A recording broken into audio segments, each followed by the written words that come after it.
터키 일주 9일 패키지의 현실. 터키 일주는 왜 유독 힘들다고 할까요? 저는 터키에서 현지 가이드로 직접 일해본 사람으로서 말씀드릴 수 있습니다. 터키 일주 9일은 분명 편하게 쉬는 여행은 아닙니다. 하지만 힘든 만큼 다른 지역에서는 만나기 어려운 매력도 분명한 여행입니다. 터키는 여행사 상품에서는 보통 유럽 지역으로 분류됩니다.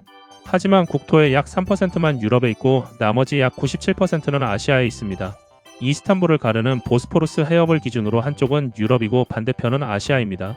이스탄불에서는 유럽적인 도시의 모습을 볼 수 있지만 아나톨리아 내륙으로 들어가면 풍경과 음식, 종교와 생활 방식이 달라집니다.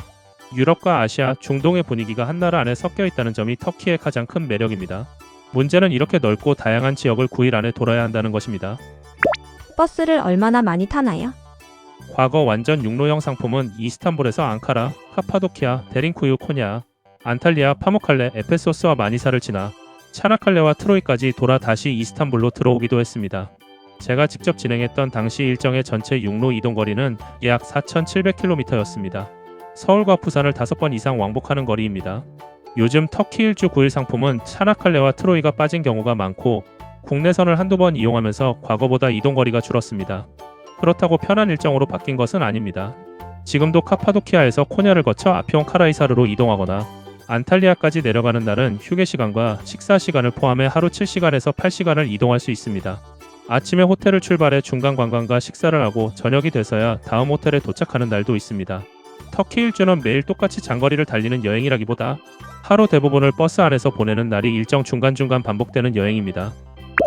비행기를 타면 좀 편한가요? 요즘 상품은 이스탄불과 카파도키아, 이즈미르와 이스탄불 같은 장거리 구간에 국내선을 넣기도 합니다. 일부 상품은 국내선을 2번 이용해 버스 이동 시간을 약 18시간 줄인다고 안내합니다. 하지만 비행 시간이 1시간이라고 해서 전체 이동이 1시간 만에 끝나는 것은 아닙니다.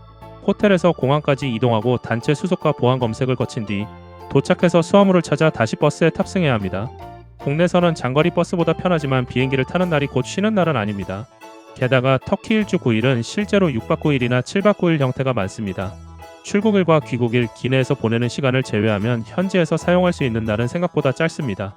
그 안에 이스탄불, 카파도키아, 코냐, 안탈리아, 파무칼레와 에페소스까지 돌아야 합니다. 아침마다 짐을 싸서 버스에 싣고 저녁에는 다른 도시의 호텔로 들어가는 일정도 반복됩니다. 호텔 등급이 좋아도 호텔 시설을 충분히 즐길 시간은 많지 않습니다. 이스탄불에서는 교통체증까지 고려해야 합니다. 2025년 기준 이스탄불의 평균 혼잡도는 62%였고 저녁 출퇴근 시간에는 10km를 이동하는데 평균 약 33분이 걸렸습니다. 결국 터키 일주 9일은 쉬면서 관광하는 여행이라기보다 이동과 관광을 짧은 기간 안에 압축한 일주입니다. 가이드가 진짜 중요해요. 요즘 터키 일주 9일 상품은 전문 인솔자와 현지 가이드가 각각 따로 붙는 형태가 거의 없습니다. 한국에서 손님들과 함께 출발해 전체 일정을 동행하는 인솔 가이드형이 있거나 손님들이 먼저 출국한 뒤 터키 공항에서 한국인 가이드를 만나는 현지 미팅형으로 운영됩니다. 어느 방식이 무조건 더 좋다고 말할 수는 없습니다. 중요한 것은 가이드가 터키의 역사와 종교, 고고학과 현재 정세를 얼마나 제대로 연결해서 설명할 수 있느냐입니다. 터키는 관광지 이름만 듣고 사진만 찍어서는 제대로 이해하기 어려운 나라입니다. 실력 있는 가이드를 만나면 긴 버스 이동도 터키를 이해하는 시간이 됩니다. 반대로 설명이 부족하고 선택 관광과 쇼핑 위주로 일정이 진행되면 터키의 깊이는 느끼지 못한 채 이동의 피로만 남을 수 있습니다. 터키는 아직도 물가가 저렴한가요? 터키는 예전에는 비교적 적은 비용으로 여행할 수 있는 가성비 여행지라는 이미지가 강했습니다. 리라와 같이 하락과 극심한 물가 상승이 동시에 이어지면서 현지 물가가 말도 못하게 올랐습니다. 2026년 6월 기준 터키의 소비자 물가는 1년 전보다 약 32% 올랐고 식료품과 비주류 음료 가격은 약 35% 상승했습니다. 이스탄불 생활물가 집계 기준으로 비교적 저렴한 식당의 한 끼도 약 500리라 수준입니다. 술탄 아흐메트와 보스포루스 주변처럼 외국인 관광객이 많이 찾는 지역에서는 이보다 훨씬 비싸질 수 있습니다. 관광객이 이용하는 식당과 관광지 입장료, 선택 관광 비용만 놓고 보면 서유럽과 가격 차이가 크지 않습니다. 일부 항목은 스위스 여행을 할 때보다 비싸게 느껴질 때도 있습니다. 물론 터키 전체의 생활물가가 실제로 스위스보다 높다는 뜻은 아닙니다. 현지 주민이 생활하며 지불하는 가격과 외국인 관광객이 관광지에서 지불하는 가격의 차이가 크다는 뜻입니다. 예전에 터키만 생각하고 모든 것이 저렴할 것이라고 기대하면 현지에서 상당히 당황할 수 있습니다. 6. 상품가만 보면 될까요? 터키 패키지에서 비용 부담이 커지는 대표적인 항목은 선택 관광입니다. 카파도키아 열기구와 지프 투어, 이스탄불 야간 투어는 대부분 리라가 아니라 유로로 계산됩니다. 2026년 판매 상품을 보면 카파도키아 열기구는 1인당 약 320유로에서 350유로로 안내되고 있습니다. 열기구 하나만 선택해도 두 사람이면 600유로가 넘습니다. 여기에 다른 선택 관광과 가이드 기사 경비가 추가되는 상품도 있습니다. 쇼핑 횟수 역시 상품마다 크게 다릅니다. 쇼핑이 적게 포함된 상품도 있지만 가죽 제품, 터키석 카펫, 면제품, 건강식품과 잡화점까지 6번 방문하는 상품도 있습니다. 쇼핑센터 한 곳당 1시간 정도 머문다면 전체 일정에서 적지 않은 시간이 쇼핑에 사용됩니다. 상품가가 유난히 낮은 상품은 쇼핑과 선택 관광 비중이 높은 경우가 있습니다. 이것을 무조건 가이드 개인의 문제라고만 볼 수는 없습니다. 애초에 여행 상품이 어떤 구조로 설계됐는지를 봐야 합니다. 같은 터키 9일이라도 국내선 횟수, 호텔 수준, 쇼핑 횟수와 선택 관광 포함 여부에 따라 여행의 질과 실제 총 비용이 달라집니다. 처음 표시된 상품가만 보지 말고 현지에서 추가로 지불할 비용까지 합쳐서 판단해야 합니다. 터키는 정말 위험한 나라일까요? 치안은 막연한 이미지보다 안정적인 편입니다. 터키 치안은 한국에서 막연히 생각하는 이미지와 실제 여행 중 느끼는 분위기가 조금 다릅니다. 일반적인 터키 일주 패키지가 방문하는 이스탄불, 카파도키아, 코냐, 안탈리아, 파무칼레와 에페소스는 시리아와 가까운 동남부 국경 지역과 상당히 떨어져 있습니다. 일반적인 서부와 중부 패키지 지역은 외교부 여행경보 1단계인 여행유예 지역이고 여행자재와 출국 권고가 내려진 동남부 일부 지역과는 구분해서 봐야 합니다.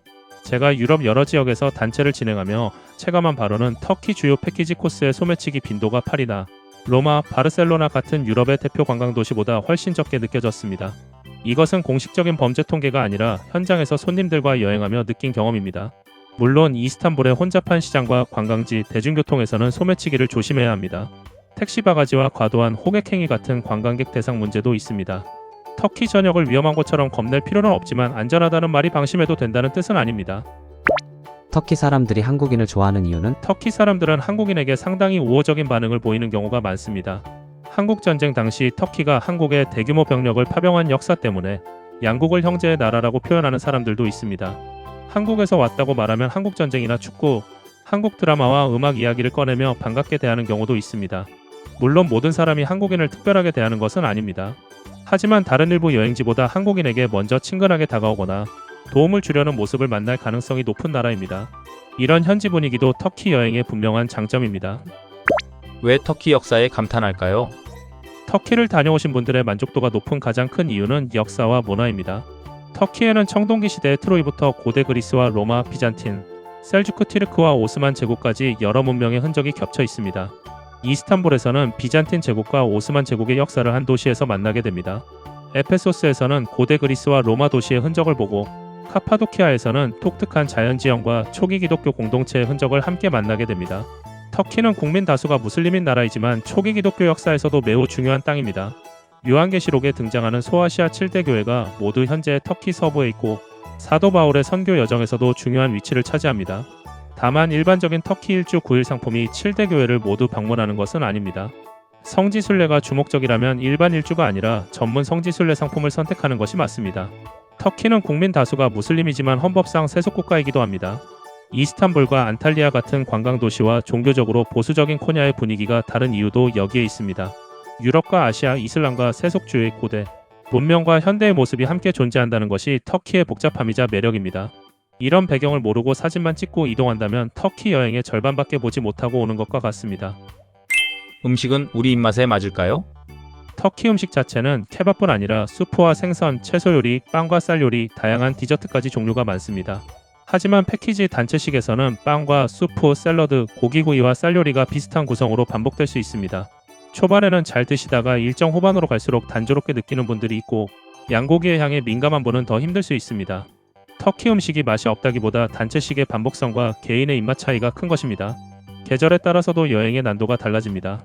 여름에 에페소스와 파무칼레는 그늘이 부족하고 기온이 30도 중반까지 올라갈 수 있습니다. 버스에서는 오래 앉아 있어야 하고 관광지에 도착하면 넓은 유적지를 걸어야 하므로 허리와 무릎이 불편한 분에게는 부담이 큽니다. 겨울에 카파도키아는 춥고 바람이 강할 수 있습니다. 열기구는 날씨와 바람에 따라 운항이 취소될 수 있고 카파도키아 1박 일정이라면 다시 시도할 기회도 거의 없습니다. 열기구 탑승이 가장 중요한 목적이라면 카파도키아에서 몇 박을 하는지 반드시 확인해야 합니다. 누구에게 적합할까요? 장거리 이동과 이른 기상에 약한 분, 무릎이나 허리가 불편한 분, 매일 호텔을 옮기는 것을 힘들어하는 분에게 터키 일주 9일은 상당히 피곤할 수 있습니다. 한 도시에 오래 머물며 카페와 식당을 여유롭게 즐기고 싶은 분에게도 맞지 않을 수 있습니다. 반대로 짧은 기간에 다양한 풍경과 유적을 보고 싶은 분에게는 상당히 매력적인 상품입니다. 로마와 비잔틴, 오스만 제국과 초기 기독교 역사에 관심이 있고 가이드의 설명을 들으며 여행지를 깊이 이해하는 것을 좋아한다면 만족도가 높을 수 있습니다. 그래도 저는 왜 패키지를 추천할까요? 도시 사이의 이동거리가 길고 국내선과 버스, 여러 호텔을 연결해야 하기 때문에 혼자서 이 동선을 준비하기는 쉽지 않습니다. 역사와 종교적 배경도 개인이 짧은 시간 안에 모두 공부해서 이해하기에는 한계가 있습니다. 터키는 편안하게 쉬러 가는 여행은 아닙니다. 하지만 일정의 현실을 정확히 알고 실력 있는 가이드를 만난다면 긴 이동까지도 이 나라를 이해하는 시간이 됩니다. 힘들지만 그만큼 평생 기억에 남을 수 있는 여행. 이것이 터키 일주 9일 패키지의 현실입니다.